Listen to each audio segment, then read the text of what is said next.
আল্লাহর কোরআনের কথা চুপচাপ করে মনোযোগের সেই শুনবে তারা। আপনারা ইমানদার না বেঈমান? জোরে বলেন, আপনারা ইমানদার না বেঈমান? তাহলে কোন ইমানদার কথা বলবে না। আল্লাহ বলে দিয়েছেন ইমানদার যারা আল্লাহর কোরআন চুপচাপ করে শুনবে তারা। বসে পড়ুন, সকালে বসে পড়ুন। আমার কথা এখানে শেষ করছি। আল্লাহ পাক আমাদেরকে কবুল করুক। আসসালামু আলাইকুম রাহমাতুল্লাহি ওয়া বারাকাতুহু। আসসালামু আলাইকুম ওয়া রাহমাতুল্লাহি ওয়া বারাকাতুহু। সম্মানিত সর্বস্তরের শান্তিপ্রিয় মুসলিম তাওহীদি জনতা, প্রতি বছরের ন্যায় এই বছরও বাংলা লিঙ্গই পাবেন না, বাংলা লিঙ্গই তো ভালো।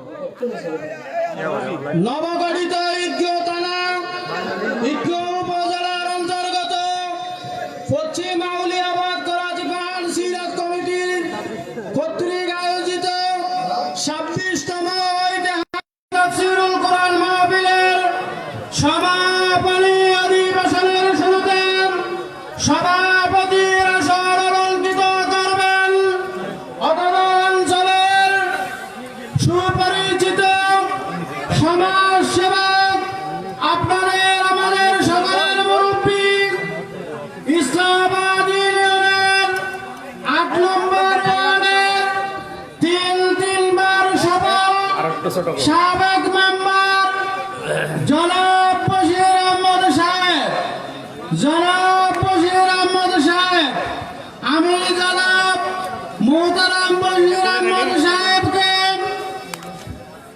সমাপনী আসনের সভাপতির আসন অলঙ্কৃত করার জন্য মাহফিল পরিচালনা কমিটির পক্ষ থেকে সনির্বন্ধ অনুরোধ জানাচ্ছি।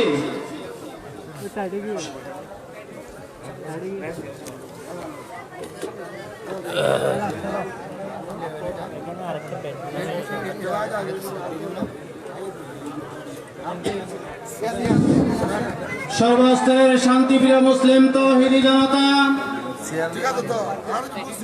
সংক্ষিপ্ত আকারে একটি ইসলামী সঙ্গীত পরিবেশন করবেন, গেয়ে শোনাবেন বৈশাখী টিভির পুরস্কারপ্রাপ্ত সঙ্গীত শিল্পী স্নেহের মোহাম্মদ জাইনুল আবেদিন।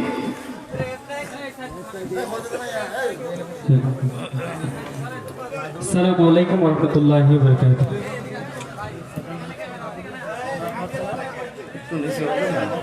কেমন করে ঘুমাও তুমি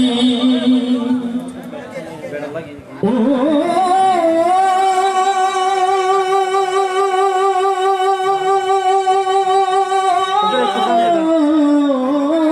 মানুষ, কেমন করে ঘুমাও তুমি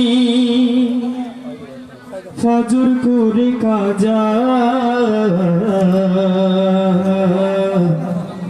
এমনও তো হতে পারে তোমার জোহরে জানাজা। কেমন করে ঘুমাও তুমি, কেমন করে ঘুমাও তুমি ফজর করে কাজা, এমনও তো হতে পারে জোহরে জানাজা তোমার, এমনও তো হতে পারে তোমার জোহরে জানাজা। মুসলিম হয় না জন্ম নিয়ে মুসলমানের ঘরে, কাফির মুমিন তফাতটা হয় সালাতের উপরে, হে মানুষ সালাতের উপরে। মুসলিম হয় না জন্ম নিলে মুসলমানের ঘরে, কাফির মুমিন তফাতটা হয় সালাতের উপরে। এই জীবনে নামাজ যেন ও জীবনে সালাত যেন হয় না কবু কাজা এমন তো হতে পারে জোহরে জানাজা তোমার এমন তো হতে পারে তোমার জোহরে জানাজা বেনমাজি পাবে না হাই নবীর শাফায়াত দুজুক হবে শেষ ঠিকানায় আঘাতার আঘাতে মানুষ আঘাতার আঘাত বেনমাজি পাবে না হাই নবীর শাফায়াত দুজুক হবে শেষ ঠিকানা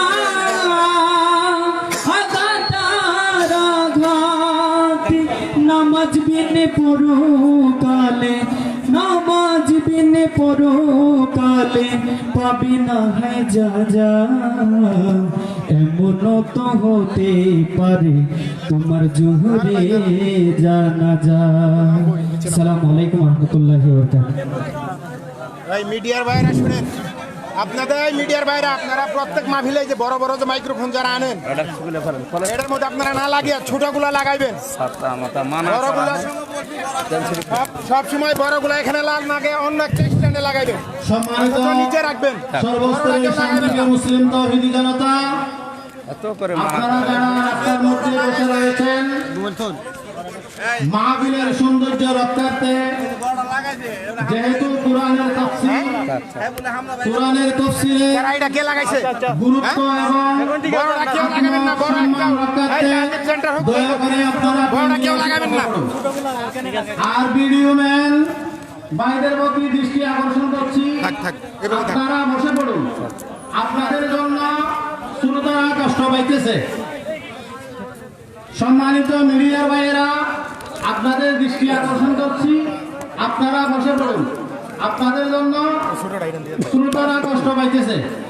সম্মানিত সর্বস্তরের শান্তিপ্রিয় মুসলিম তৌহিদি জনতা, আমাদের মধ্যে উপস্থিত হয়েছেন নবগঠিত ঈদগাঁও উপজেলার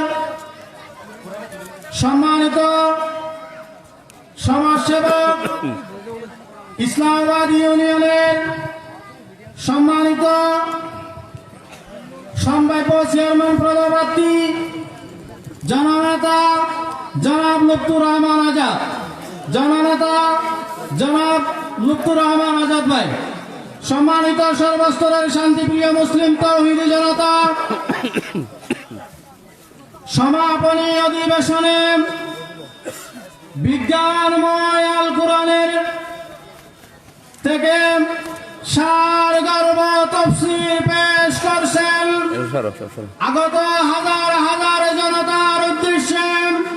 বিজ্ঞানময় আল কোরআন থেকে গুরুত্বপূর্ণ তফসির পেশ করছেন বাংলার অহংকার, হাজারো জনতা হৃদয়ের স্পন্দন, জননন্দিত বিশিষ্ট মুফাসসিরে কোরআন জনাব আলহাজ হযরত মাওলানা মুফতি আমির হামজা সাহেব কুষ্টিয়া, জনাব আলহাজ হযরত মাওলানা মুফতি আমির হামজা সাহেব কুষ্টিয়া, আমি মুহতারাম হুজুরকে আগত জনতার উদ্দেশ্যে বিজ্ঞানময় আল কোরআন থেকে সার গর্ব তফসির পেশ করার জন্য মাহফিল পরিচালনা কমিটির পক্ষ থেকে পদ আবরজ করছি।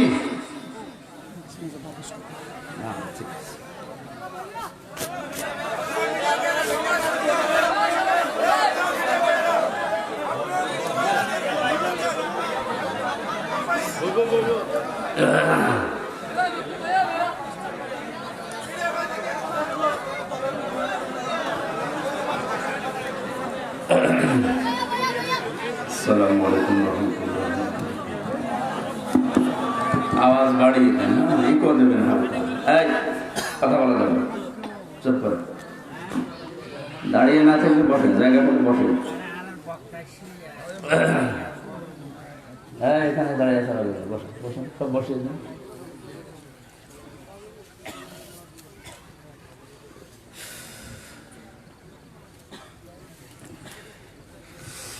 نحمده ونستعينه ونستغفره ونؤمن به ونتوكل عليه ونعوذ بالله من شرور أنفسنا ومن سيئات أعمالنا من يهدي الله فلا مضل له ومن يضلل فلا هادي له ونشهد أن لا إله إلا الله وحده لا شريك له وأشهد أن محمدا عبده ورسوله الذي أرسله بالحق بشيرا ونذيرا وداعيا إلى الله بإذنه وسراجا منيرا فقد قال الله تعالى في كلامه المجيد وبرهانه التوحيد أعوذ بالله من الشيطان الرجيم بسم الله الرحمن الرحيم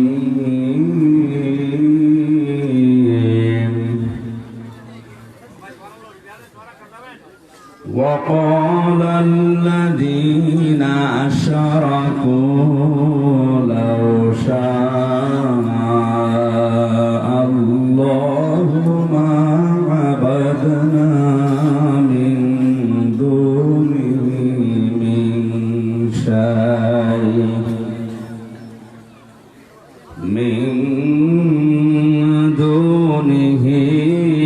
من شيء نحن ولا آباؤنا ولا حرمنا من دونه من شيء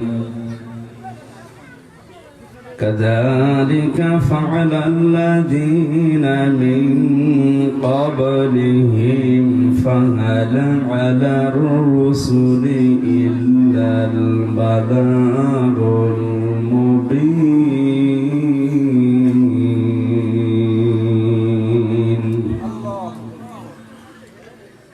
ولقد بعثنا في كل أمة رسولا أن اعبدوا الله واجتنبوا الطاغوت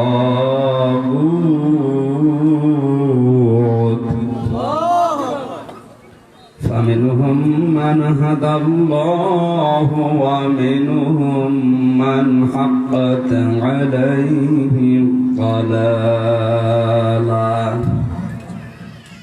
فسيروا في الأرض فانظروا كيف كان عاقبة المكذبين صدقت يا ربنا عن أبي هريرة رضي الله تعالى عنه قال قال النبي صلى الله عليه وسلم من ذاق طعم الإيمان من رضي بالله ربا وبالإسلام دينا وبمحمد صلى الله عليه وسلم نبيا ورسولا رواه مسلم وقال تعالى في شان رسوله فما زادهم إلا إيمانا وتسليما اللهم صل على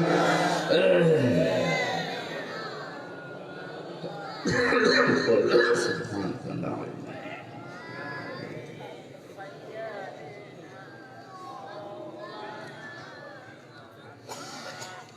আলহামদুলিল্লাহ কক্সবাজার জেলা ঈদগাঁও উপজেলা ইসলামাবাদ ইউনিয়ন পরিষদ পশ্চিম আউলিয়াবাদ করাচি পাহাড় সিরাত কমিটির উদ্যোগে 26তম বাৎসরিক তাফসিরুল কোরআন মাহফিলের স্বনামধন্য সভাপতি, সর্বজন শ্রদ্ধাভাজন ব্যক্তিত্ব, সাবেক মেম্বার জনাব বশির আহমেদ, আতালাল্লাহু উমরাহু ওয়া বারাকাল্লাহু ফি হায়াতি। এতক্ষণ পর্যন্ত যারা কথা বললেন কোরআন থেকে, হাদিস থেকে, ইসলামিক চিন্তাবিদ মুফাসসিরে কোরআন জনাব মাওলানা আশরাফ বিন মুবারক দামাত বারকাতুহুমুল আলিয়া, কথাগুলো আমল করার তৌফিক কামনা করছি। বিশেষ আলোচক, বিশেষ করে জনাব মাওলানা মুফতি আমির আলী হোসাইন ফারুকি, মাওলানা আব্দুর রহমান আজাদ, আলেমদের কথাগুলো বাস্তবসম্মত যারা বলেছেন তাদের উপরে আমল করার তৌফিক আল্লাহ দান করুন। মঞ্চে বসা সম্মানিত ব্যক্তিবর্গ, সামনে বসা মুসলমান ভাইরা, পর্দার আড়ালের সম্মানিতা মা এবং বোনেরা, প্রাণপ্রিয় কক্সবাজারবাসী, সবাইকে নিয়ে মহান রব্বুল ইজ্জাত আল জালালের দরবারে শুকরিয়া আদায় জানাচ্ছি।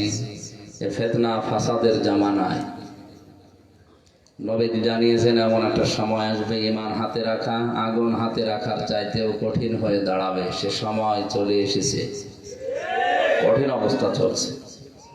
কেউ যদি সগীরা গুনাহ করে, ওর পাশে যে আছে ও বলে আমি কবিরা গুনাহ করব, ওর পাশে যারা থাকে ওরা বলে আমরা শিরিক করি।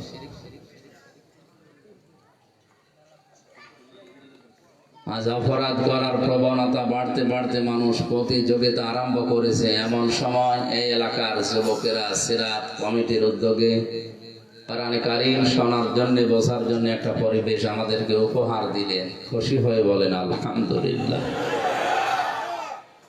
এই মিডিয়াতে যারা কাজ করেন, ইউটিউবার যারা, আপনাদের বারবার বলেছি এর আগে, এক কথা 14 বার যদি বলা লাগে তাহলে সামনে থেকে এগুলো লাগাবেন। বলেন যে ভাই নিচে দেবেন এখানে, অথবা এর নিচে দেবেন, উপরে যদি সাজিয়ে রাখেন এই মোটা মোটা জিনিস দিয়ে। আমি সারা সামনে মানুষ দেখি কোনো অনুষ্ঠানে আপনারা লাগালে এর নিচে লাগাবেন, কথা বুঝলেন? তাহলে এখানে ঠিক বলে এবারে প্যান্ডেল পার হয়ে গেলে মনে থাকবে তো? আশা করছে মনে রাখবেন আপনি, নয়তো কিন্তু সমস্যা হবে সামনে। বারবার এক কথা বলা, কালকে রাত্রেও বলে দিলাম না, ভাই এখানে রাখবেন নিচে, নাই নিচে লাগাবেন। এসে এই ঝামেলা করেন, তখন এইগুলো ডিস্টার্ব করতে 4-5 মিনিট খেয়ে যায়।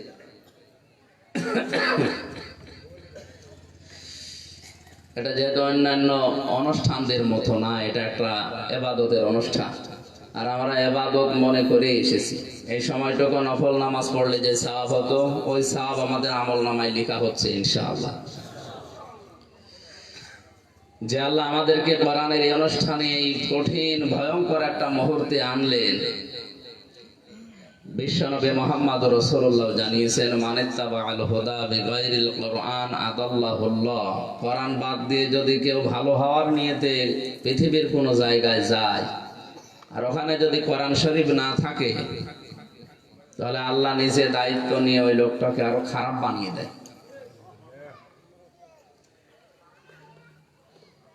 অনেক বড় কথা এটা। আদাল্লাহ ইউদিল্লু বাবে ইফআল থেকে দাল্লা ইয়াদিল্লু যদি দিতেন, তাহলে অর্থ হতো আপনি নিজেই নিজেকে খারাপ বানিয়ে ফেলেছেন। আদাল্লাহ শব্দের বাংলা অর্থ বাবে ইফআল থেকে আসলে হবে, আপনার হয়তো নিয়ত ভালো ছিল, আপনি খারাপ নিয়তে যাননি, কিন্তু কোরআন শরীফ সেখানে না থাকার কারণে, কারণ এটা হেদায়েতের একটা মশাল, এটা হেদায়েতের কি ফিহি মাসাবিহিল হুদা ওয়া মানারিল হিকমা, এটা হেদায়েতের একটা মশাল, বিজ্ঞানীর সুউচ্চ মিনার। এটা কারণ এইটা বাদ দিয়ে আপনি যদি ওখানে যে হেদায়েত পাওয়ার জন্য, ভালো হওয়ার জন্য আমি আসলাম, আল্লাহ নিজে রাগ করে তখন আপনাকে আরো খারাপ পথে ঠেলে দেয়। এখন যদি বলেন এই দোষ আল্লাহ, এই দোষ আল্লাহ, দোষ আল্লাহর নয়। এই জন্য কারণ নবীজির মাধ্যমে আগে আল্লাহ জানিয়েছেন যে কোরআন যেখানে নেই সেখানে যাবা না। আপনি গেলেন, এই জন্য আজকের এই প্যান্ডেলের নিচে যারা আছেন, মাইকের আওয়াজ যতদূর যাচ্ছে, এই মুহূর্তে আমাদের সিদ্ধান্ত নেওয়া লাগবে, কোরআন যেখানে নেই, কোরআন যদি কোনো দরবারে না থাকে, আর ওই দরবারের প্রতিষ্ঠাতা যদি আমার বাবা হয়, আমি ওই দরবারে আর যাব না। কোরআনে কারীম যদি কোনো অনুষ্ঠানে না থাকে, আর অনুষ্ঠান যদি আমার বাবা শুরু করে, ওই অনুষ্ঠানে আমি আর যাব না। কোরআন যদি কোনো দলে না থাকে, কোরআনের কর্মসূচি, ওই দলের প্রতিষ্ঠাতা যদি আমার বাবাও হয়, আমিও দলে নেই। এই কত জোরে বলার দরকার নেই, কারণ এ ঠিক এই সামিয়ানার নিচে, এর নিচে থেকে গেলে আবার যা ঠিক এটাই ঠিক হয়ে যাবে। তাছাড়া এই কথাটা যদি কেউ মেনে নেয়, তার ওয়াজ করার দরকার আছে? এটাই তো আসল ওয়াজ। কোরআন যেখানে নেই, ওখানে গেলে আল্লাহ নিজে আপনাকে খারাপ বানাবে, হেদায়েতের পথ থেকে দূরে ছিটকিয়ে দেবে, ঠেলে ফেলে দেবে ওই রাস্তা থেকে। এত বড় হাদিস শোনার পরেও যদি কারো কপাল ভালো না হয়, ওর কপাল আর ভালো করার কোনো কিছু দুনিয়ায় নেই। নবীজি জানিয়েছেন, কোরআন শরীফ যদি কাউকে হেদায়েত দিতে না পারে, বুঝতে হবে ওর কপালে হেদায়েত নেই।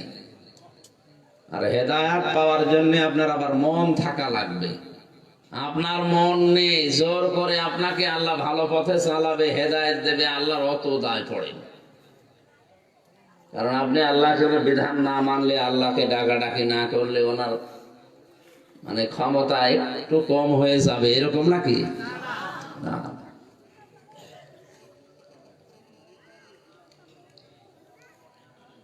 এই জন্য এটা আমার আপনার নিজেদের দায়িত্ব। যেহেতু সিদ্ধান্ত আপনারা বললেন, আমরা নিয়ে ফেলেছি যে কোরআন যদি না থাকে, ওখানে আমি যাব না, ওখানে গেলে আমাকে খারাপ বানিয়ে দেবে যখন আল্লাহ নিজে, সুতরাং আমি আর যাব না। রাজি আছি আমরা?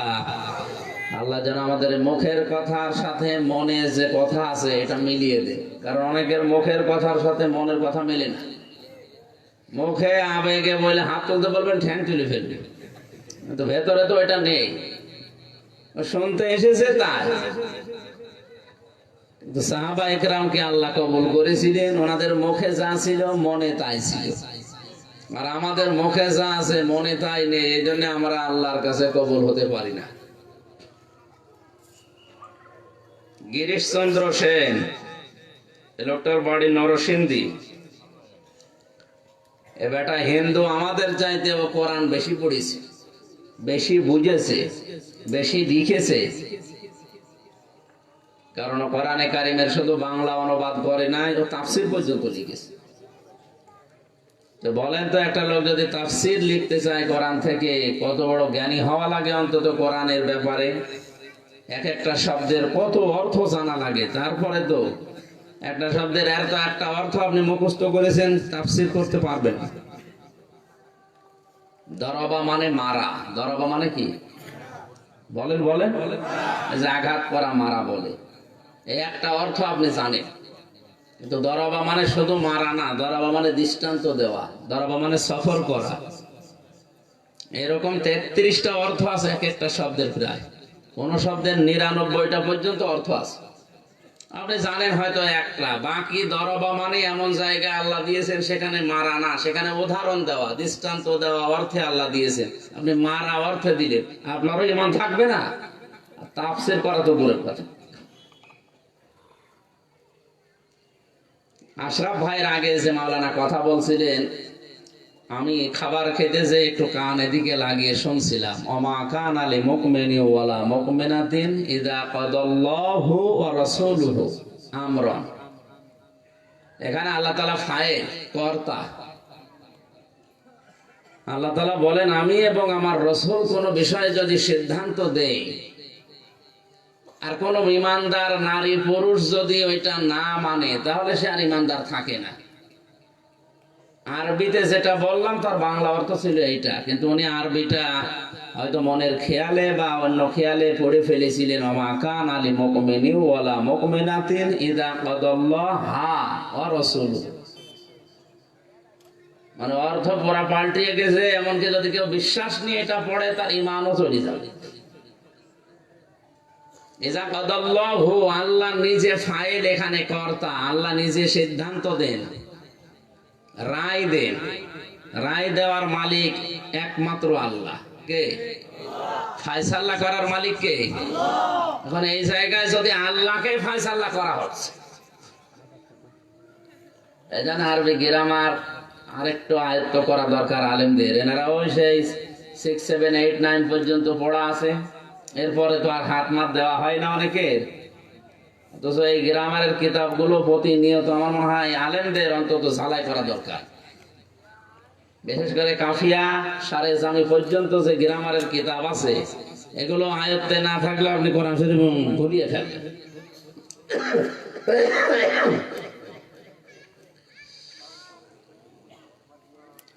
এই হিন্দু বেটা কোরআন শরীফের তাফসীর পর্যন্ত করেছে, আমাদের চাইতে কোরআনও বেশি পড়েছে না কম পড়েছে?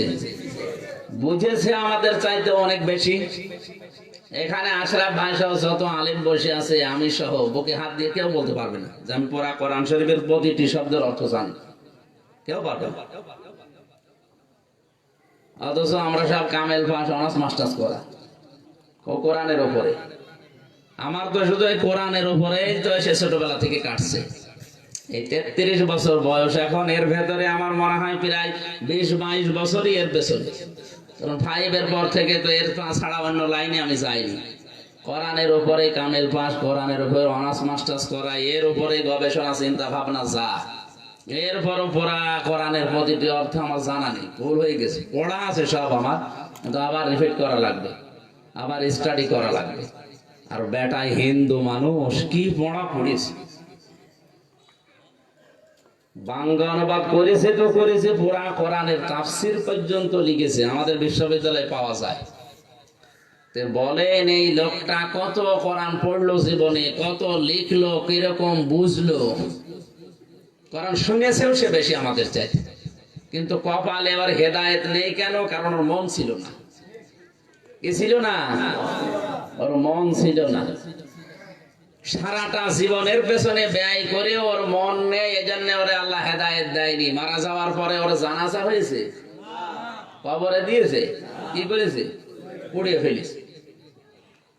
এই পর্যায়ের একজন মানুষকে যদি মারা যাওয়ার পরে জানাজা না দেয়, পুড়িয়ে ফেলে, কবরে না দেয়, তা আমরা আর কতটুকুই বুঝেছি আর কতটুকু এর কাছে এসেছি যে আপনাকে জোর করে হেদায়েত দেবে? কোরআন শরীফ যদি কাউকে হেদায়েতের পথে নিয়ে আসতে না পারে, বুঝতে হবে তার কপাল নষ্ট হয়ে গেছে। আমার যে তেলাওয়াত কিতাবের শেষের দিকে ছিল, ফামিনহুম মান হাদাল্লাহু ওয়া মিনহুম মান হাক্কাত আলাইহি যালালা। আমি আল্লাহ এই কোরআনে কারীমের দ্বারা কিছু মানুষদেরকে হেদায়েতের পথ দেখায়, আর কাউকে এর সাথে বেয়াদবি করার কারণে, উদাসীন থাকার কারণে তাকে কিছু মানুষকে আমি আল্লাহ গোমরা করে দেই, পথ ভ্রষ্ট করে দেই। জোরে বলেন নাউজুবিল্লাহ।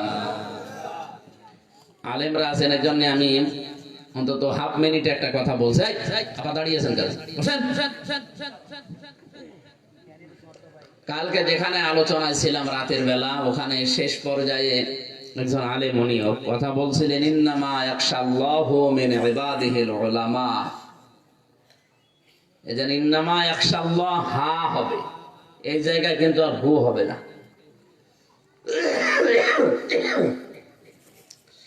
শরীর আসলে ভালো না, তো সাপোর্ট করছে না। এখানে যদি ফাইল মফল কেউ না বুঝে, একেবারে গলায় সৌরাসে টান দিয়ে পড়ে গেল, অর্থ এমন পাল্টিয়েছে যে ইমান থাকা দায়। সূরা ফাতিরের 28 নম্বর আয়াতের এই মাঝের অংশটুকু, ইন্নামা ইয়াখশাল্লাহা মিন ইবাদিহিল উলামা। আল্লাহ তাআলা বলেন, অবশ্যই পৃথিবীতে যারা আলেম, তারাই আমি আল্লাহকে সবচাইতে বেশি ভয় করি। কিন্তু ইন্নামা ইয়াখশাল্লাহু মিন ইবাদিহিল উলামা, অবশ্যই আল্লাহ আলেমদেরকে বেশি ভয় করে।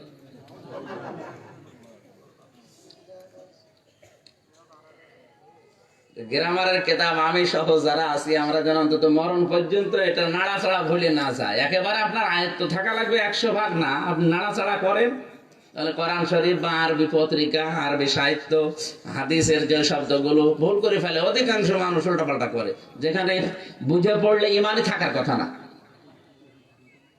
সূরা নসর দিয়ে যারা নামাজ পড়ে, ইদা জা নাসরুল্লাহি ওয়াল ফাতহ, যখন আল্লাহর সাহায্য আসবে হে নবী আপনি বিজয় দেখতে পাবেন। সাহায্য আশা লাগবে কার? এই যে নাসরুল্লাহ, আল্লাহর সাহায্য, নুন সাদ র, নাসর মানে সাহায্য, আর নুন সিন র, নাসর মানে শকুন। শব্দটা শুধু মুখ একটু গোল হবে আর মুখ একটু লম্বা হবে। এ মুরব্বী যেগুলো বসে আছে, আজ মনে করেন 80 বছর বয়সের, অন্তত 60 বছর তো নামাজ পড়ছে। 60 বছর নামাজ পড়তে যদি বলা হয় ইদা জা নাসরুল্লাহ হবে না নাসরুল্লাহ হবে, একটার শব্দের অর্থ হচ্ছে শকুন, আর একটা অর্থ সাহায্য। কোথায় শকুন আর কোথায় সাহায্য? যখন আসবে আল্লাহর শকুন তখন আপনি বিজয় পাবেন। একটা কথা আশা করছি এই শব্দগুলো একটু খেয়াল করে পড়বেন। সূরা ইখলাস যারা পড়েন, আমার মনে হয় আমি আলেম হওয়ার পরেও আমার ভাই ভাতে এটা ধরেছিল, বলহু আল্লাহু আহাদ কামেলে। যখন ভাই আমার এই প্রশ্নটা দিয়েছে, ওই সময় তো এমনিতেই ভয়তে থাকি। আমার বলছে সূরা ইখলাস পড়েন তো। ইখলাস আমার মেয়েও পড়তে পারে, আর না পড়ে আমি বলহু আল্লাহু আহাদই বলেছি। উনি বলছে কথা বলেন। আমি বললাম স্যার কি ভুল হয়েছে? বলছে না, অধিকাংশ মানুষ বলে কুলহু আল্লাহু আহাদ। বলহু আল্লাহু হবে না আল্লাহু, ও আর উপরে জবর আছে। যদি আপনি থেমে যান তাহলে তারপরে আল্লাহ বলেন। এই জন্য কুলহু আল্লাহু আহাদ, আর আল্লাহর আগে জবর আর পেশ থাকলে আল্লাহ আবার মোটা হয়ে যায়। তাহলে কুলহু আল্লাহু আহাদ, কুলহু আল্লাহু আহাদ না। আমার কথা বোঝা যাচ্ছে? যদিও ছোটখাটো ভুল মনে ছোট, অনেক বড় ভুল।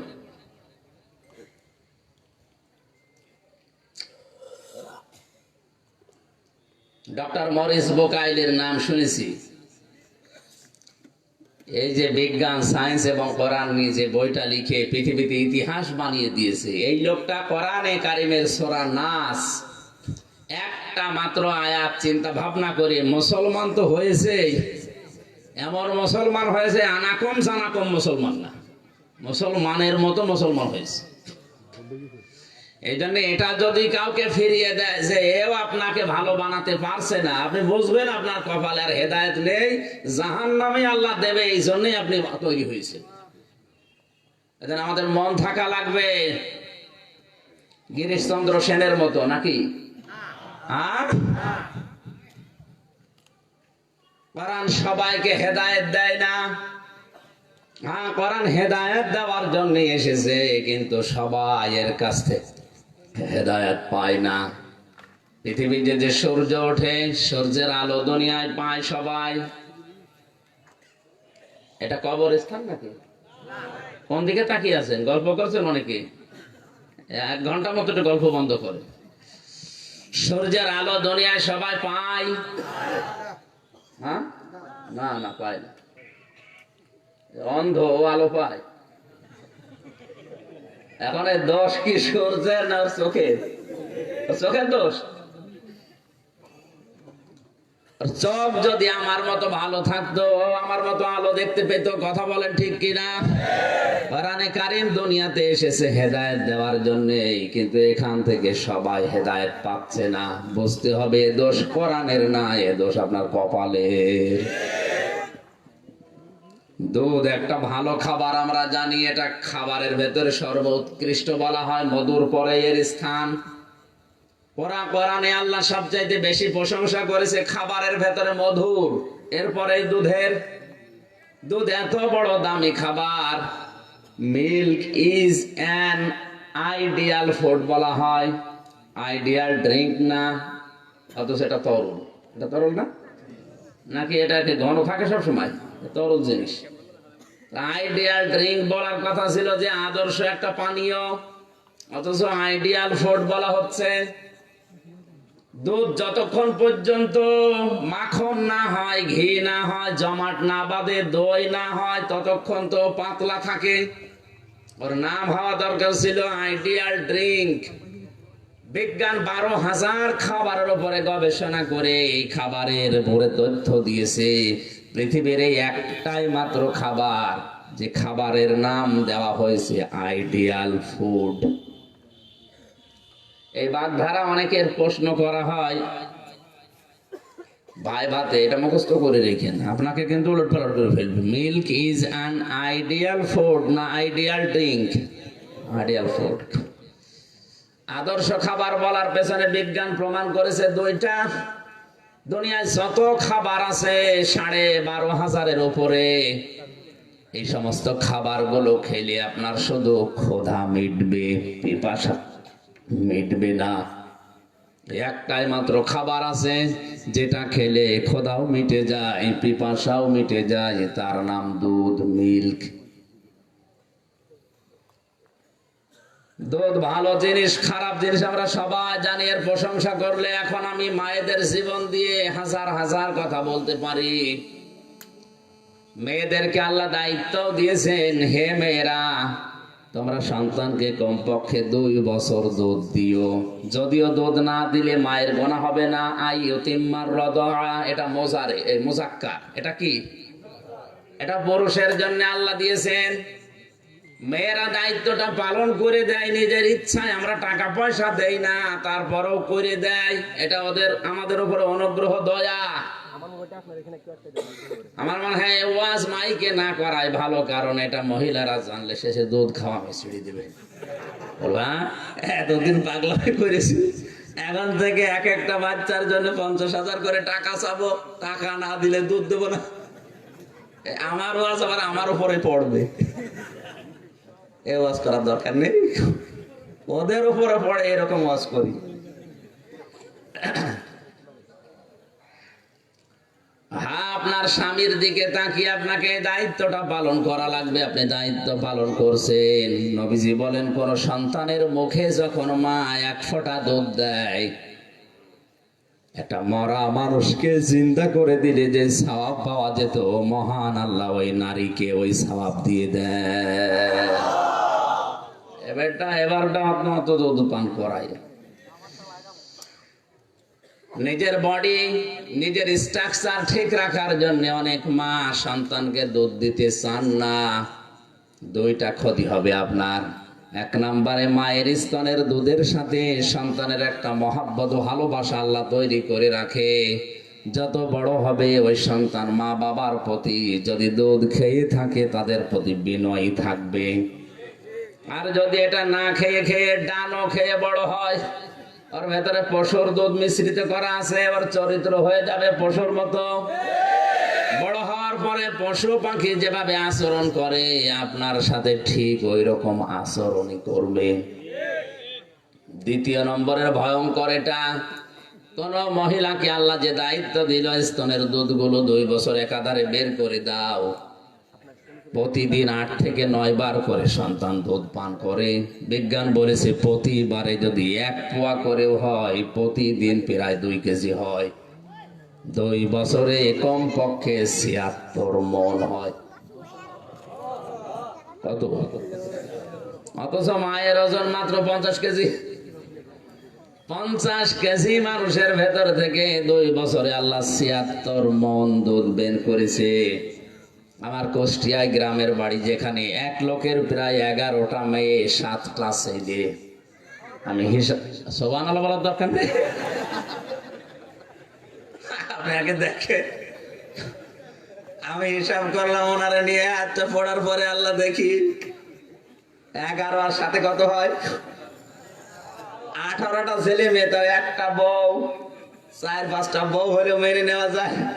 একটা বউ, একটা স্বামী, 18টা ছেলে মেয়ে যদি এক একজন 76 মণ করে পান করে, বলেন তো কত মণ? আমি হিসাব করে দেখলাম, আমার মাথা খারাপ হয়ে যাচ্ছে, কারণ ওই মহিলার ওজন খুব বেশি হলো 60 কেজি। এটা আল্লাহর একটা কুদরতি মেশিন। যেই মেয়েদের স্তন থেকে আল্লাহ এই দুধগুলো বের করে দেওয়ার ব্যবস্থা করেছেন, কোন মহিলা যদি এটা না করে, 2 নাম্বার যেটা বলেছি ভয়ঙ্কর, এটা এই মেয়েদের স্তন ক্যান্সারের সম্ভাবনা সবচাইতে বেশি।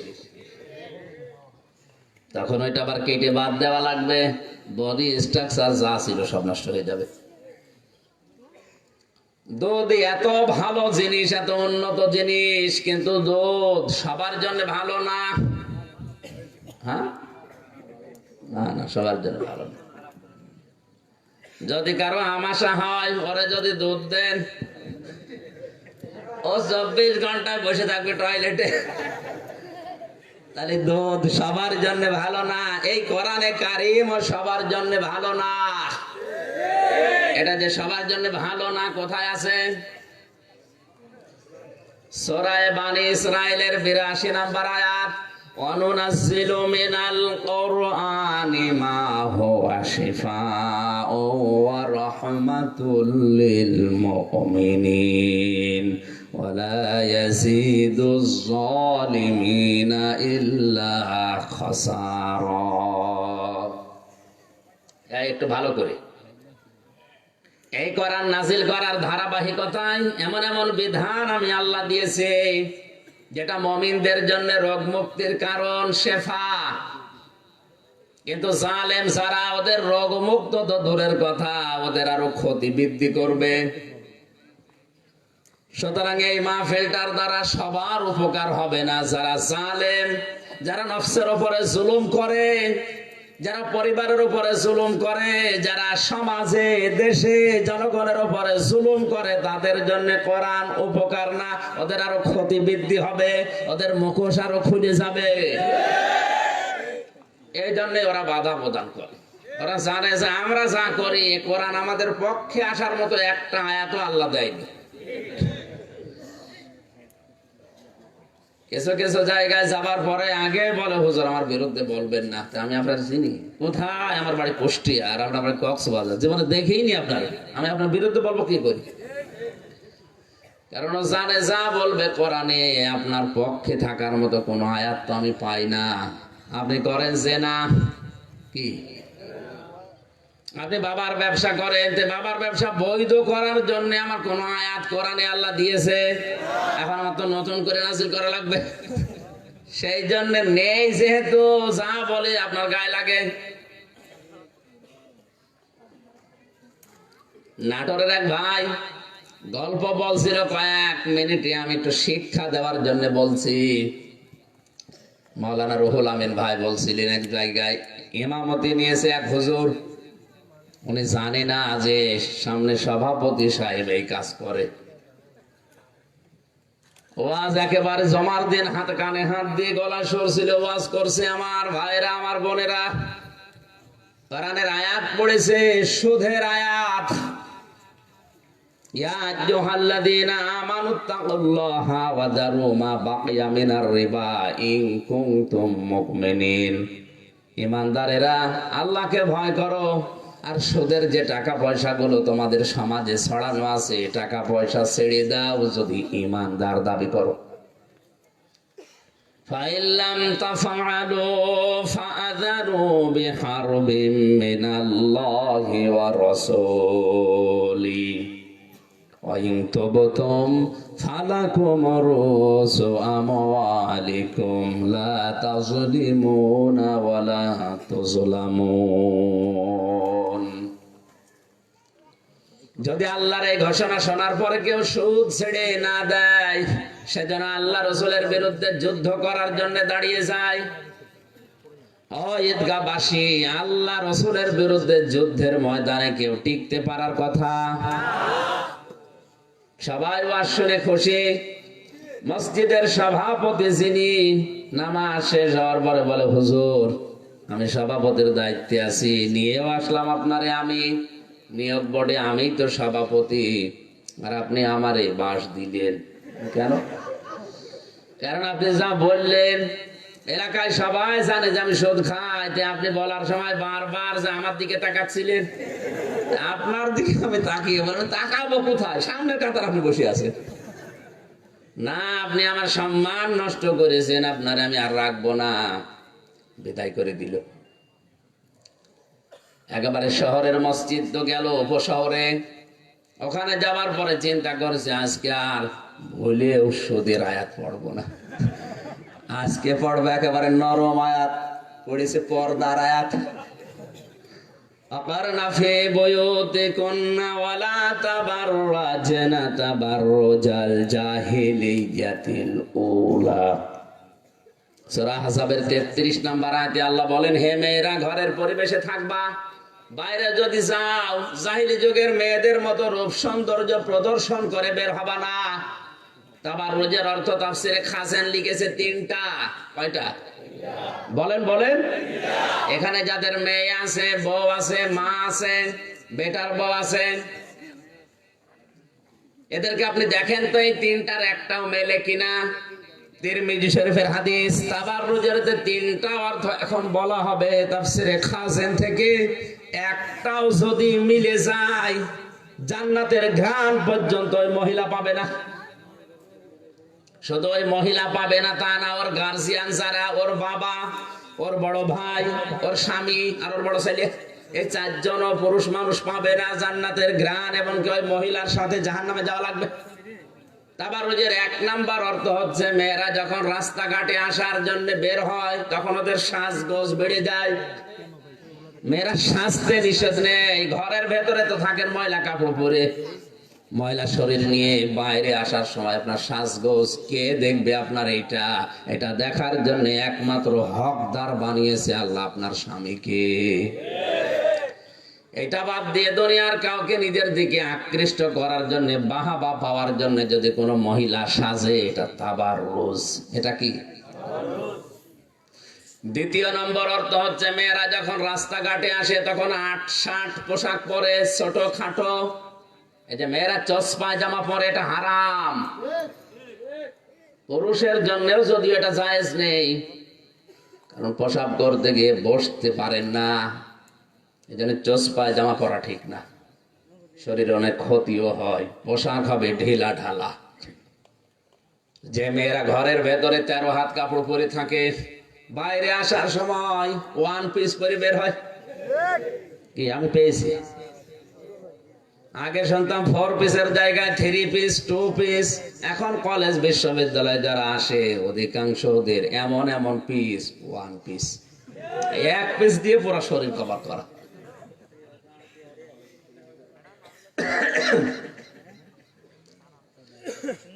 তিন নাম্বার অর্থ হচ্ছে তাবাররুজের মেয়েরা যখন রাস্তাঘাটে আসবে বুক উঁচা করে, মাজা হেলে দুলে রাস্তায় চলবে। যারা এখানে আসি এই 3টা অর্থের সাথে মিলানো মানুষ দেশে আছে না নেই? 100 জনের প্রায় 98 জন। কথা বলেন।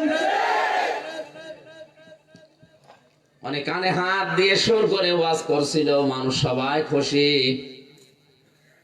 সেক্রেটারি বলছে, হুজুর কি বললেন? আমার বউ ব্যারাকে চাকরি করে, সবাই জানে। আপনি একেবারে হাটে হাড়ি ভাঙলেন। আপনি যা যা বলছেন সবই তোমার মিলে যাচ্ছে। আপনি মনে হয় আমার উদ্দেশ্য করে বলেছেন আপনারে আমি রাখবো না। শেষ পর্যন্ত দিলে বিদায় করে বলছে, গেলাম এমন জায়গায় একেবারে নাটক চলন বিলের ভেতরে, অন্তত এখানে যেন এরকম মানুষ না থাকে। হ্যাঁ, ওখানে আছে। আজকে আমি আর সুদের আয়াত, পর্দার আয়াত কিছুই পড়বো না, বয়ান না করে আরবিতে খুতবা দেবো যেন কেউ না বোঝে। বয়ান বাদ দিয়ে আরবিতে খুতবা দিয়ে একেবারে নামাজ পড়াচ্ছে।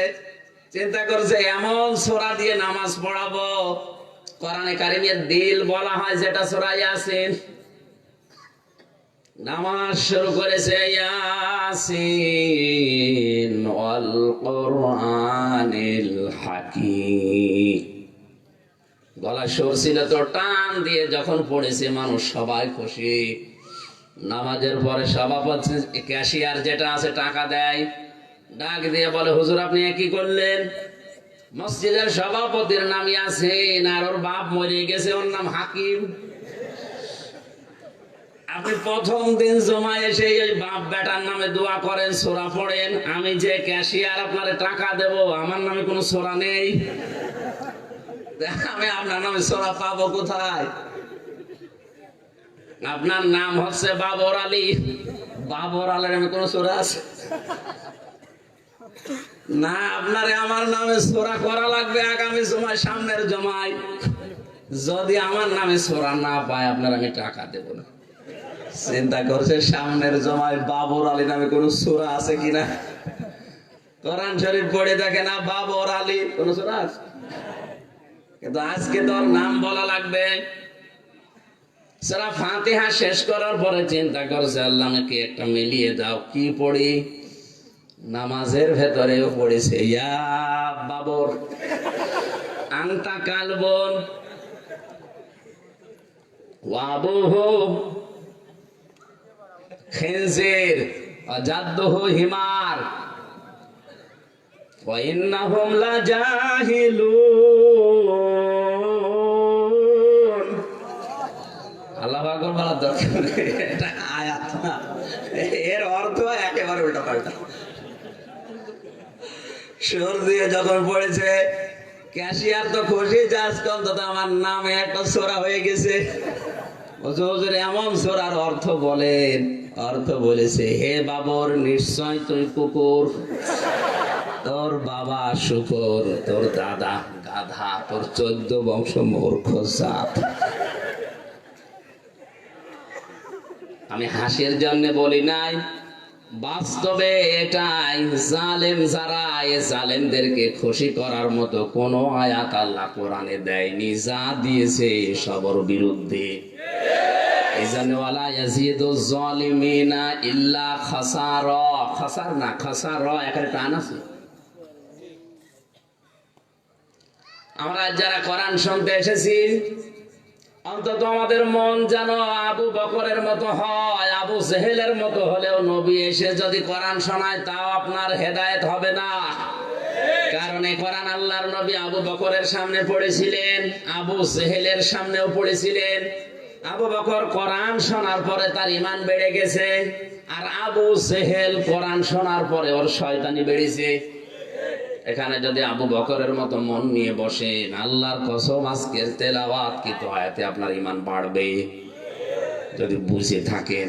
আর যদি আবু জেহেলের মতো মন নিয়ে বসেন, আমি হামজা না, কিয়ামত পর্যন্ত নবী যদি আসে আপনার হেদায়েত হবে না।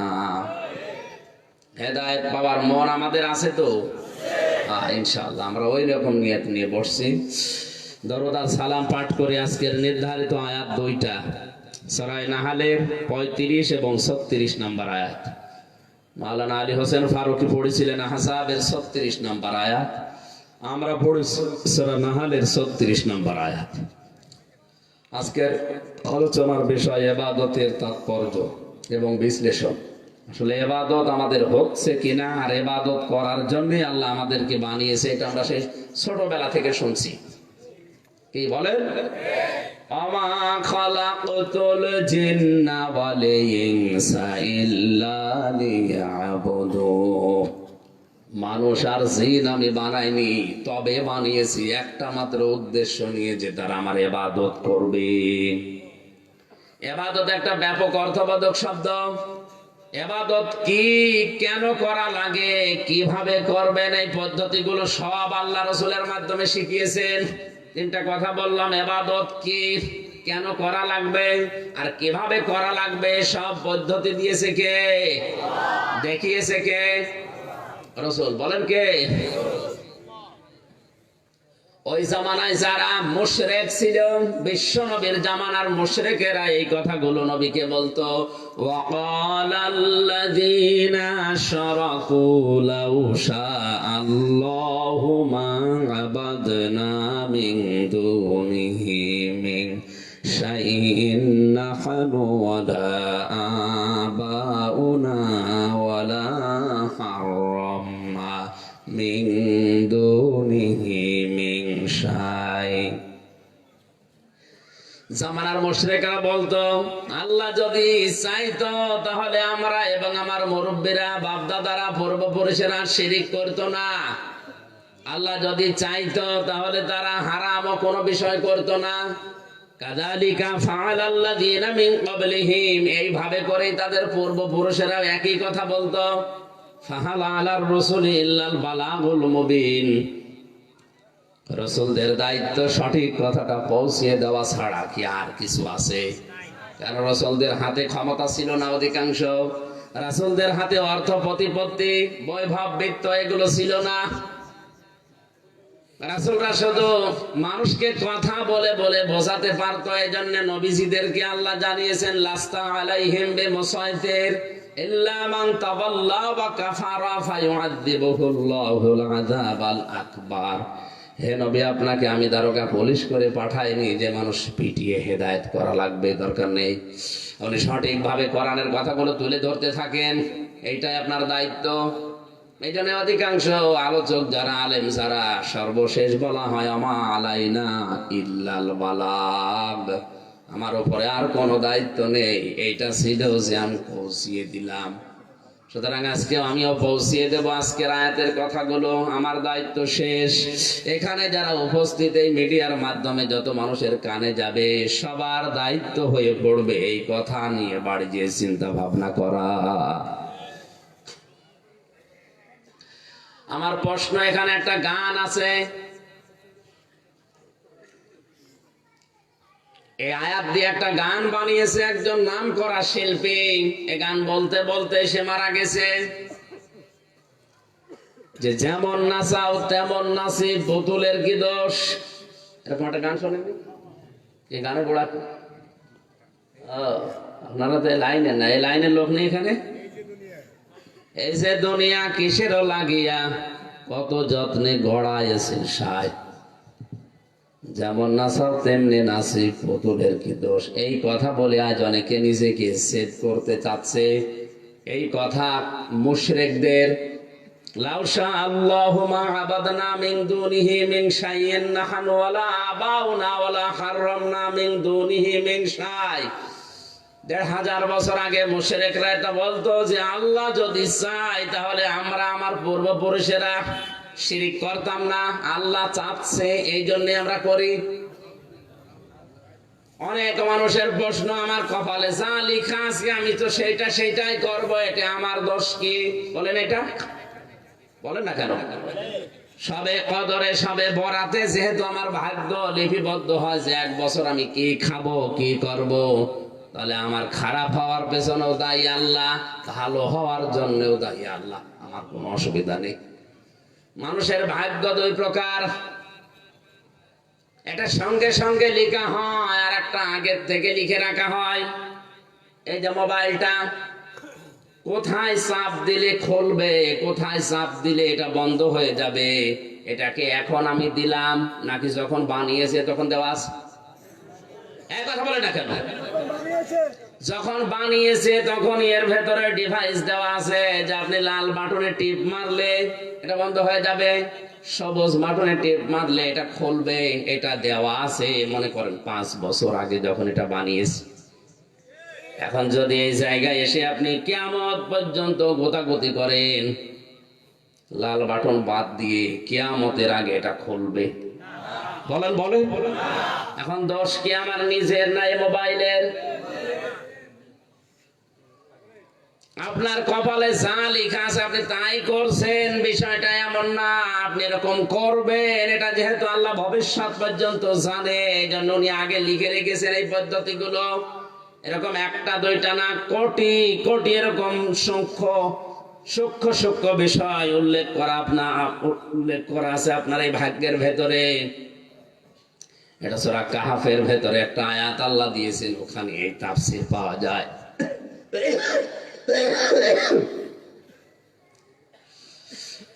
কক্সবাজারবাসী একটু খেয়াল করে শোনেন, আমরা বাস্তবে যেটা মনে করছি, মুশরিকরা যেটা বলতো আমরা ওটা বলে পার পেয়ে যাবো। এই গান লিখেছে যে, ও তো এই কথার দিকে তাকিয়েই লিখেছে যে আমার তো কোনো দোষ নেই।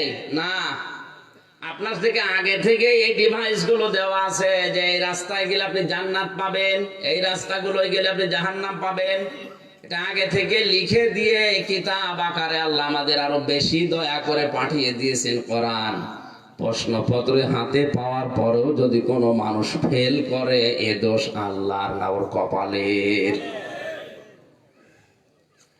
আল্লাহ রাব্বুল আলামিন বলেন, রাসূলদের দায়িত্ব শুধু ছিল পৌঁছিয়ে দেওয়া সঠিক, তাছাড়া তাদের আর দায়িত্ব ছিল না। কারণ তাদের হাতে ক্ষমতা নেই, বিত্ত বৈভব টাকা পয়সার মালিক তারা বেশি ছিল না। মাত্র 2 জন নবী ছিল দুনিয়াতে, বাদশাহ, আর বাকি নবী অধিকাংশ সব ছিল গরিব মানুষ। হযরতে সুলাইমান নবী, হযরতে দাউদ নবী, এই দুইজন বাদ দিয়ে পৃথিবীর সব নবী ছিল কি? কেউ রাজা ছিল, কেউ বাদশা ছিল, সব সাধারণ মানুষ ছিল। এদের দায়িত্ব কি ছিল জানো?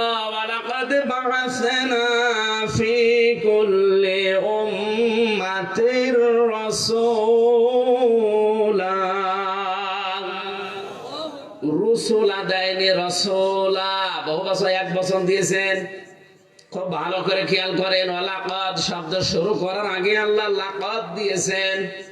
লাম একটা, কদ একটা, যদিও লাকদি একটা, এরপরে আবার লাম একটা, কদ একটা, দুইবার তাকে দিয়ে গ্যারান্টি দিয়ে আল্লাহ আগের আয়াতের সাথে মিল করে বললেন, আমি প্রতিটি জনপদের জন্য রাসূল পাঠিয়েছিলাম। প্রত্যেকটা রাসূলের কর্মসূচি ছিল দুইটা। প্রতিটি নবী তার জাতির লোকের কাছে এসে এই কথা বলতো, আনি উবুদুল্লাহ, আল্লাহর ইবাদত করো। কার? বলেন বলেন, কার? আপনি মিলাবেন এখান থেকে আদম নবী থেকে শুরু করে মুহাম্মদুর রাসূলুল্লাহ পর্যন্ত প্রত্যেকের দাওয়াতের পদ্ধতি দুইটা। প্রতিটি নবী এসে বলেছে আনি উবুদুল্লাহ, আল্লাহর ইবাদত করো। এই জন্য নবীদের ইবাদতের ভেতরে কোনো ঝামেলা আমরা পাইনি। হযরত আদম নবীর ছিল লা ইলাহা ইল্লাল্লাহ, কালেমার শেষের অংশ হয়তো নামের সাথে মিলিয়ে পাল্টে গেছে। আদম সফিউল্লাহ, লা ইলাহা ইল্লাল্লাহ। মূসা কালিমুল্লাহ, লা ইলাহা ইল্লাল্লাহ। ঈসা রূহুল্লাহ। আমাদের ক্ষেত্রে আছে লা ইলাহা ইল্লাল্লাহ মুহাম্মাদুর। জবান খুলে কালেমা পড়েন, লা ইলাহা ইল্লাল্লাহ মুহাম্মাদুর রাসূলুল্লাহ। এবার বলেন, হযরত আদম থেকে আমাদের নবী পর্যন্ত লা ইলাহা ইল্লাল্লাহ সব জায়গায় আছে না নেই? কোন নবীর ভেতরে লা ইলাহা ইল্লাল্লাহর বাইরে ছিল? বলেন বলেন। এই জন্য ইবাদতে কোনো ঝামেলা আমরা পাইনি। কিন্তু আজ আমরা শুধু লা ইলাহা ইল্লাল্লাহ এক থাকার পরও ইবাদত এখন আর এক নেই। চরমনার ময়দান থেকে যে ইবাদতের নিয়ম আসে, আট রশির সাথে মেলে না। এই কথা বলা লাগবে। চরমনার ময়দানের জিকির একরকম, আট রশির জিকির আবার আরেক রকম, ফুরফুরার শরীফের জিকির আবার আরেক রকম, চট্টগ্রামের মরহুম মাওলানা আব্দুল জব্বারের জিকির আর এক রকম। এক একজনের জিকির এক এক রকম।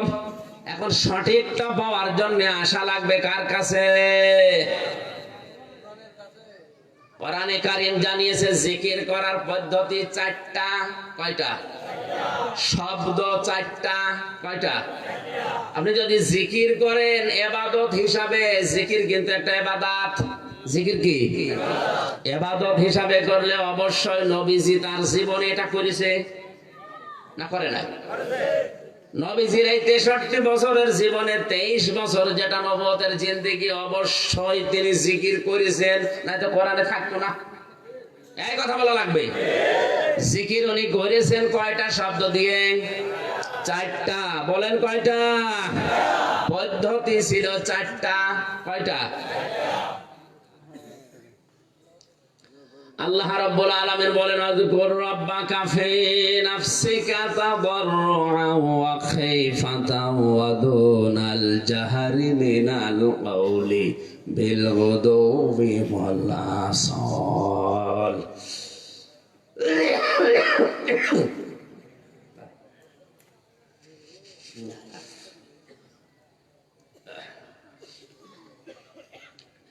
সূরা আরাফ শেষের আগের এই আয়াতটা আছে, তোমার রবকে স্মরণ করো, জিকির করো, তাকে ডাকো চারটা পদ্ধতিতে। এক নম্বরে মনে মনে, এক নম্বরে ফি নাফসিকা, দুই নম্বরে তাদাররুআন ভীত সন্তুষ্ট হয়ে, খাইফাতান গোপনে, দুনাল জাহরি মিনাল কাওলি উচ্চ আওয়াজ বাদ দিয়ে। কয়টা পদ্ধতি পেলাম? চারটা। বলেন। এক নম্বরে মনে মনে জিকির করবেন, দুই নম্বরে ভীত সন্তুষ্ট হয়ে, তিন নম্বরে গোপনে মৃদু স্বরে, চার নম্বরে উচ্চ আওয়াজ চেঁচামেচি বাদ দিয়ে, তাহলে সারা বাংলাদেশের 48,000 দরবার এখন, এর চাইতে বেশি এখন। আমি তো 3 বছর জেলে ছিলাম, আমি জানি না। এর আগের জরিপ বলছি 20 সালের 48,000 পীর এখানে এই দেশে। এতগুলো দরবার আছে, বলেন বলেন। এই দরবার গুলোতে গেলেই প্রথমে যে ইবাদত দেয় তার নাম কি? জিকির। কি দেয়? এটা যেহেতু ইবাদত, জিকির দিয়ে দিচ্ছে। এই 4টা শব্দের সাথে মিলানো লাগবে।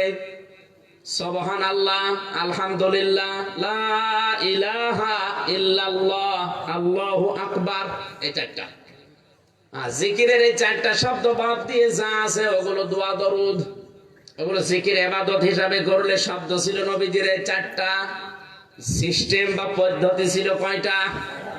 যেই দরবারে যাবেন, আমি নিষেধ করছি না, এই 4টা শব্দ দিয়ে যে জিকির দেয় আর এই 4টা নিয়মে যদি করতে বলে, এমন ভাবে জিকির আরম্ভ করেছে ফজরের আজানের আগে এই এলাকার অসুস্থ মানুষের ঘুম ভেঙে যায়। আপনার এই নফল ইবাদত করতে গিয়ে যদি কোনো মানুষের ঘুমের ডিস্টার্ব হয়, বিঘ্ন হয়, তাহলে আপনি শেষে সওয়াবের পরিবর্তে আরো গুনাহ হয়ে যাবে। ইবাদত প্রত্যেকটি নবী এসে জানিয়েছে, আনি আবুদুল্লাহ, আল্লাহর ইবাদত করো। এখানে শব্দের দিকে তাকান, আনি আবুদুল্লাহ, হা আছে, আনি আবুদুল্লাহ, হু যদি কেউ বলে আল্লাহ আমাদের ইবাদত করেন, ইবাদত করা লাগবে আমাদের না আল্লাহর? বলেন বলেন। ইবাদত কি? দ্বিতীয় নম্বর বলেছে অজিতানিবুত তাগুত, আর তাগুত ছেড়ে দাও। তাগুতের অর্থ আবার 4টা, আমরা সামনে যাব ইনশাআল্লাহ। প্রতিটি নবী যখন বললেন যে আল্লাহর ইবাদত করো, তাহলে আল্লাহর ইবাদতটা কি? ইবাদত প্রধানত আমাদের এই মানব জীবনে 9টা। কয়টা? 9 প্রকার। আমি 9 শ্রেণীতে ভাগ করে পেয়েছি কোরআনে কারিমে এবং হাদিসে।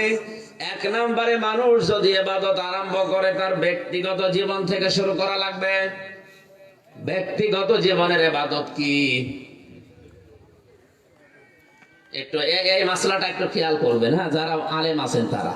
এইদিকে তাকান। আমার এই 33 বছর বয়স, আমি যত ভালো ভালো কাজ দুনিয়ায় করেছি, নামাজ, রোজা, হজ, যাকাত, মানুষকে দান সাদকা করা, যত ভালো কাজ দুনিয়ায় করেছি। পাপের কাজগুলো নয়, বাদ দিলাম। ভালো কাজ আমি যতটুকুই করলাম এই 33 বছর বয়স পর্যন্ত, এটা আল্লাহর দরবারে কবুল হয়েছে কিনা এটা বোঝা যাবে। 100% বোঝা যাবে। হাদিস তিরমিজি শরীফ, নবীজি বলেন, মানুষের ইবাদত বন্দেগী কবুল হয়েছে কিনা বুঝতে পারবে তখন যখন দেখবে ওই লোকটা মানুষের সাথে আচরণ কেমন করে। মানুষের সাথে যদিও হাসি মুখে কথা বলে, ওয়াকুলু লিন্নাসি হুসনা, মানুষের সাথে হাসি মুখে কথা বলাও ইবাদত। আর এগুলো যখন আল্লাহ দেখে, তখন আস্তে আস্তে জাহান্নামের কাজ থেকে ওকে সরিয়ে জান্নাতের কাজের দিকে এগিয়ে দেয়। এটা কোরআনে নেই। কোথায় আছে? আবেগে বলছেন আপনি? হ্যাঁ আছে, উনি হয়তো জানে না। সূরা আলে ইমরান 4 নাম্বার পারা 13 নাম্বার পৃষ্ঠার 12 নাম্বার লাইনে 185 নাম্বার আয়াতে আছে, মাঝের অংশে আছে, ফামান যুহজিহা আনিন নারি ওয়া উদখিলাল জান্নাতা ফাকাদ ফাজ। আল্লাহ পাক বলেন, ওই লোকটার জীবন সফল যাকে আমি আল্লাহ আস্তে আস্তে করে জাহান্নামের কাজগুলো থেকে সরিয়ে সরিয়ে জান্নাতের কাজের দিকে ঠেলে দেয়। এ তৌফিক সবার হয় না। যাদের জীবনের ইবাদত বন্দেগী আল্লাহর কাছে কবুল হয়, তাদেরকে আল্লাহ এই রাস্তা থেকে সরিয়ে সরিয়ে জান্নাতের কাজগুলো করার তৌফিক দেন। জোরে বলেন আল্লাহু আকবার। তাদের জীবনে এমন হচ্ছে আমি জানি না। তাহলে ব্যক্তিগত জীবনের ইবাদতগুলো আমাদের ঠিক করা দরকার। কথা থেকে শুরু। এমন কোন কথা মানুষের সামনে বলা যাবে না যে কথা বললে মানুষের অন্তরে দুঃখ লাগে। আর আমরা দুঃখ না, মানুষের অন্তর চিরে ফেটে মরে যাক, তারপরও কথা আমার বলাই লাগবে। এক একটা শব্দের ভেতরে লক্ষ লক্ষ কথা লুকিয়ে আছে। আমার সময় দিয়েছে মাত্র 1 ঘন্টা 10 মিনিট, এই জন্য খুব তাড়াতাড়ি করছি। দ্বিতীয় নম্বরের মানুষের ইবাদত হচ্ছে তার পারিবারিক জীবনে। কোন জীবনে? পারিবারিক জীবনে সবচাইতে বেশি হকদার আপনার কাছে আপনার মা, এরপরে মা, এরপরে মা, এরপরে বাবা, এরপরে স্ত্রী। এইদিকে তাকান, কয়বার বলেছি মার কথা? পরপর 3 বার মায়ের কথা দেওয়ার পরে 4র্থ নম্বরে বাবা, এরপরে আছে আপনার স্ত্রী। ভালো ব্যবহার পাওয়ার ক্ষেত্রে এদের তালিকা, এরপরে সন্তানাদি, এরপরে আপনার পরিবারস্থ লোকগুলো, এরপরে আপনার প্রতিবেশী, এরপরে আস্তে আস্তে তামাম দুনিয়া। এই সিরিয়ালটা মনে হয় আমি বানালাম। কোথায় আছে বলেন তো? সূরা বাকারা 2 নম্বর পারার 12 নম্বর পৃষ্ঠার 12-13 নম্বর লাইনে আছে, 214-15 নম্বর আয়াত। ইয়াসআলুনাকা মাযা ইউনফিকুনা কুল মা আনফাকতুম মিন খায়রিন ফালিল ওয়ালিদাইনি ওয়াল আকরাবিন ইলা আখিরি আয়াত। আল্লাহ পাক বলেন, হে নবী, মানুষ যদি আপনাকে জিজ্ঞাসা করে যে টাকা পয়সা আমি এখন কামাই করা শিখেছি, উপায় করতে পারি, এ টাকা পয়সা খরচ করব কোথায়? আপনি বলেন ভালো ভালো কাজে খরচ করবা, ভালো কাজে ব্যয় করবা। দুনিয়াতে আর যত ভালো কাজ, তার 1 নাম্বার ভালো কাজ মা বাবার জন্য ব্যয় করা। কার জন্য? বলেন বলেন। কোন মানুষ যদি মায়ের জন্য বাবার জন্য 1 আঁটি পানও কিনে দেয়, তাও মনে করবেন ওটা আল্লাহর রাস্তায় সাদকা করলাম। সুবহানাল্লাহ বলে। মায়ের জন্য কেউ যদি একটা স্যান্ডেল কিনে দেয়, ওইটাও আল্লাহর রাস্তায় সাদকা করার সওয়াব হয়। মা বাবার নাম দেওয়ার পরেই আল্লাহ দিয়েছেন আল আকরাবিন, নিকট আত্মীয় যারা আছে। এই দুনিয়ায় সবচাইতে বেশি নিকটে থাকে মানুষের জন্য তার স্ত্রী। বলেন বলেন। স্ত্রীর চাইতে কাছাকাছি কেউ থাকে? তাহলে 2য় নম্বরে নাম স্ত্রীর। মার বাবা যেহেতু একসাথে, এরপরে 3 নম্বরে স্ত্রী, এরপরে আরো নিকটে থাকে স্ত্রীর পরে যেটা তারা সন্তানাদি, এরপরে সন্তানের পরে ভাই, ফুফু, চাচা, এগুলো, এরপরে প্রতিবেশী, এরপরে আশপাশের লোকগুলো, এরপরে দুনিয়ার মানুষ। যান খরচ করার যে তালিকা আল্লাহ দিল, এই তালিকা আজ বাংলাদেশ, ভারত আর পাকিস্তান ভুলে গেছে।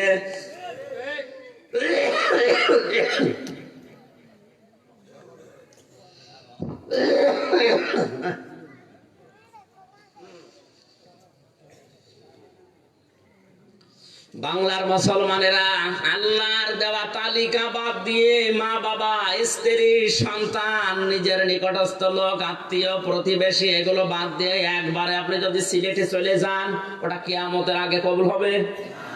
অধিকাংশ মানুষ তো তাই করে। এই শীতে মায়ের খবর নেই, বাবার খবর নেই, স্ত্রীর জন্য খরচ নেই, সন্তানের জন্য নেই। উনি দোয়া চাওয়ার জন্য চলে যাচ্ছে সিলেটে আর বরিশালে। এই কথাগুলো বলতে গেলে ওদের ব্যবসায় ভাটা পড়ে, বিশেষ করে বেশি ভাটা পড়ে ফরিদপুরের ওদের। তখন ওরা আন্দাজে একটা কথা ছড়ায় যে উনি পীর বিরোধী, উনি বাবা বিরোধী। হ্যাঁ, আমি বাবা বিরোধী, আসল বাবা না, নকল বাবা গুলো। আল্লাহর কসম, কোরআন আমার সামনে আছে। আল্লাহর এই তালিকা বাদ দিয়ে কেউ যদি বরিশালে, কেউ যদি সিলেটে, চট্টগ্রামে এদেরকে খাওয়াতে যায়, ওদের খাওয়ানো আর ছাগল খাওয়ানো সমান। কি ওদের না খাওয়াইয়ে ছাগল খাওয়ানো ভালো? কারণ ছাগল জবাই করলে গোশত পাওয়া যাবে, আর ওদের এমন এমন শরীর, জবাই করে গোশত খাওয়া যাবে। অধিকাংশ পীর নামে কলঙ্ক, এত বড় বড় পেট, মহিলারা লজ্জা পায়। আল্লাহ ছেলে মেয়ে হয় আমাদের, আর পেট হয় কি ভড়ি বানিয়ে দাও, এত বড় বড় ভড়ি হয়। ও কোন মারা দেয় ভড়ির উপরে, আওয়াজ হয় ফটফট করে। 2টা জিনিস বাদ দিলেও কিচ্ছু নেই, একটা জহব্বা আর পেট, এই 2টা বাদ দিয়ে দেন, কিচ্ছু থাকে না। দুনিয়াতে যত নবী আল্লাহ পাঠিয়েছিলেন, যত ওলি আল্লাহ আমরা নাম শুনি, প্রত্যেকটা নবীর, প্রত্যেকটা ওলি আল্লাহদের পেট ছিল ছোট, বুক ছিল বড়। আর আমরা এমন ওলি, বুক খুঁজে পাওয়া যাচ্ছে না, শুধু পেট। কোলাকুলি করতে গিয়ে আপনি পাবেন না। ধাক্কা লাগবে পেটের সাথে।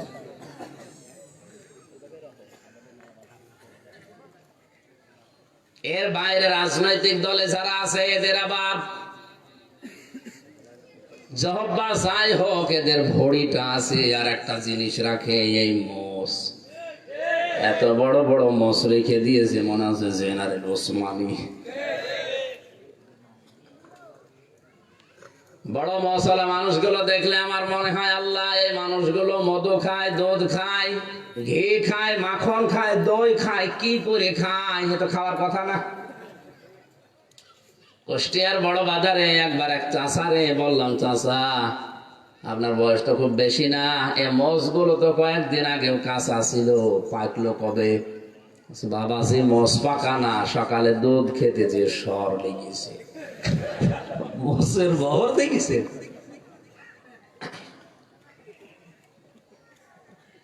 খরচের তালিকাটা সূরা বাকারা থেকে আপনি নেবেন।